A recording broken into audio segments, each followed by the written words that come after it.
how to set alarm clock on MacBook Air. And okay guys, here in your MacBook Air, okay, go to date and time on the upper right side on your screen. Okay, click this. And now you can see here the clock widget here. So to set the alarm clock, okay, you'll have to do is click this and the pop-up are show. To set the alarm clock, okay, you'll have to do is go to alarm on the upper menu. Okay, so I have no alarm set on this MacBook Air. Okay, to set, you'll have to do is click the plus sign on the upper right side on this pop-up, and now another pop-up, so you can set the alarm. So for my example, I set into 1:30 p.m. and I set repeat into Sunday, Monday, Tuesday, and Wednesday. And I set a level. For my example, I set the level into subscribe.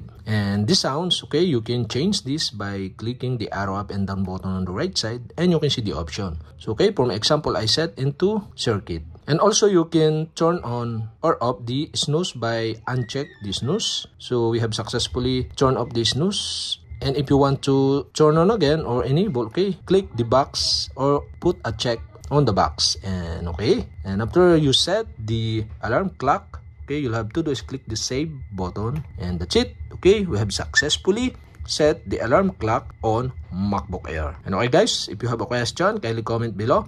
And don't forget to hit the subscribe button and the bell to notify you if I have new video. Okay, thanks for watching.